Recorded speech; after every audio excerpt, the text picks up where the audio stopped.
Hi everyone, welcome back to Trees and Turtles. My name's Imogen, and in today's video I am sharing how to stop being a boring person and be an interesting person. If you're not already subscribed, make sure to do that, give this video a thumbs up, follow me on Instagram, and let's get started. Okay, so most people are boring, and you are one of them, and I am or was one of them.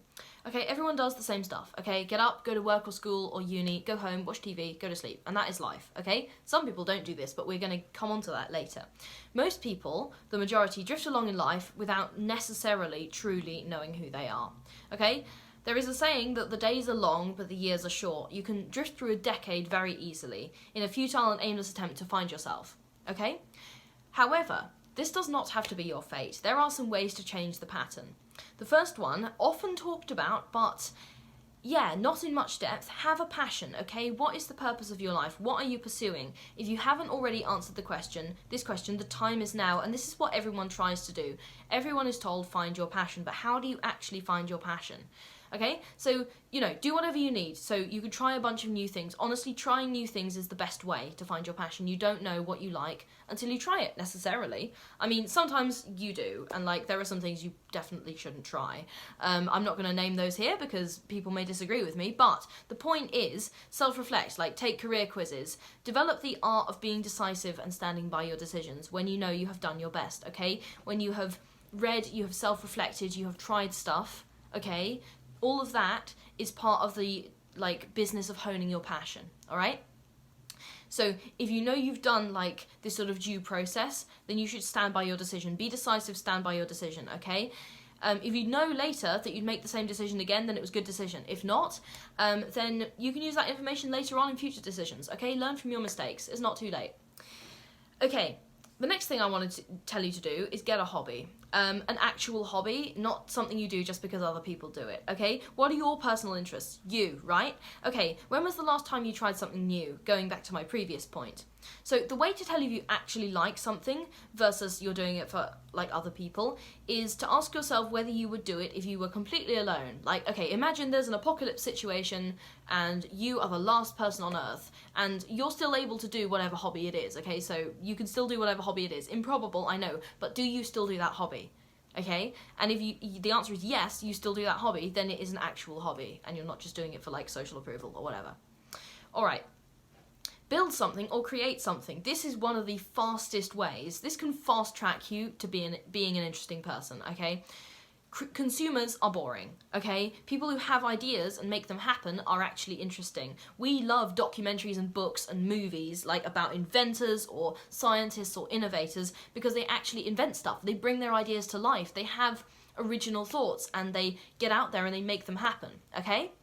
So yeah, that is unfortunately less common than it should be. So build something, create something. It could be a model railway. It could be a YouTube video. Okay, not to big myself up or anything, but I actually quite enjoy creating at this point because it's become a habit with me. And actually, creating in itself makes you more creative. I often get video ideas while I'm filming a video. So it is one of my top ideas to brainstorm is I'll sit down and film and then I'll be like, oh my gosh, I thought of another idea.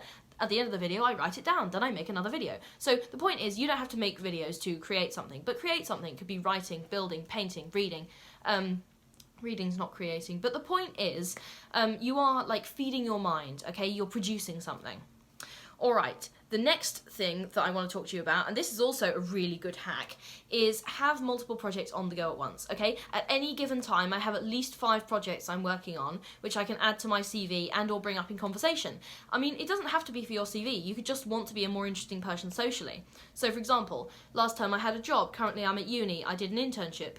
I had 2 volunteering projects, I have a side hustle, I run a YouTube channel, I play D&D, I have journaled for the last 10 years, I read loads of books, and I'm currently planning 2 big trips for 2024. Okay, so that's 10 already, okay?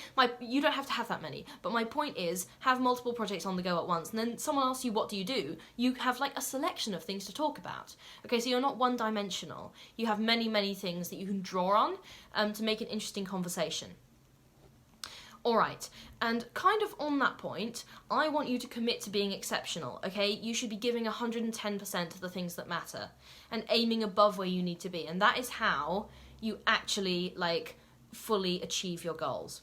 Alright, my next tip is to read. Okay, people who read make more neural connections, they have more interesting conversations, and they're perceived as more intelligent. And I will put citations for these assertions in my description, because everybody hates someone who doesn't cite their sources. Like, that is a big scientific no-no. So I'm going to cite my sources, obviously. They also think more critically due to encountering different points of view. You should read at least one book per month. I read like more than one book per month. I've read a couple already this year, and it's like the 7th of January or something.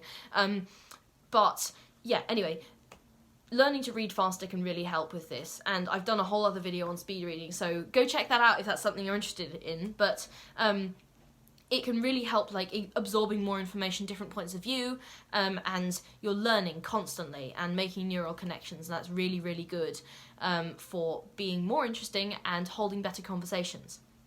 Okay, develop emotional intelligence. This is easier said than done, okay? Some of this is innate, some can be developed, but like, basically, obviously sometimes it's really hard for like a bunch of reasons, but the bottom line is people love when you listen to them and or seem to understand their feelings. That's like the basics of it, is people like talking about themselves, and if you listen to someone and they talk about themselves for half an hour, then they'll probably be like, oh, that person was so nice and interesting, just because you listened to them, okay? It's weird, but it's true.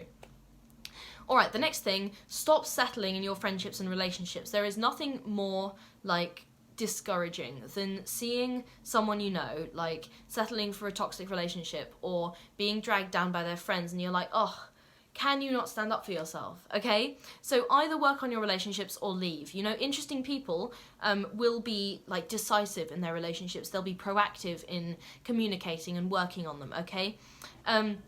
You are worth good relationships, and life is too short to be miserable. If you're being a toxic person, you should be figuring that out through self-reflection and improving yourself, but that's a whole different conversation. Of course, obviously, compromise can be important, but you should never compromise on the big stuff. And by the big stuff, I mean like ambitions, values, direction, okay? Find compatible friends and partners that have the same values that you do, and never change your life plan for someone, okay?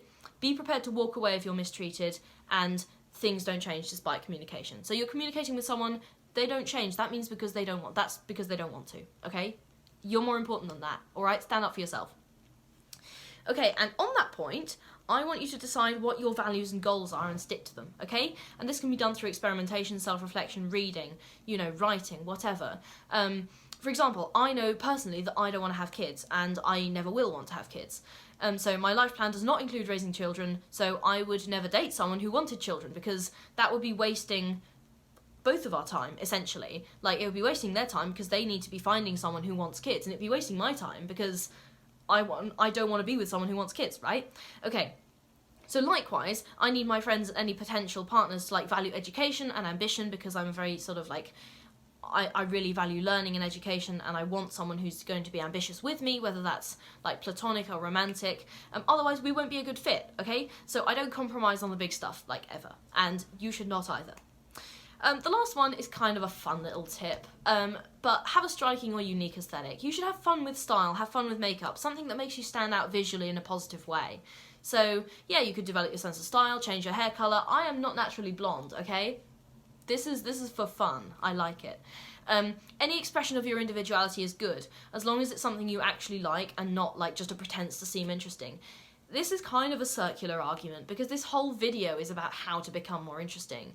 But anything you do should be because you want to do it, okay? Like, being interesting is a natural side effect of being authentic, okay? So you become the person you want to be, you're automatically going to be interesting because you're expressing your personality.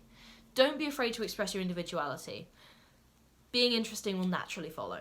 Okay, that's all for this video. If you're not already subscribed, make sure to do that. Give this video a thumbs up, follow me on Instagram, and I will see you guys soon. Okay, go and be interesting. Bye!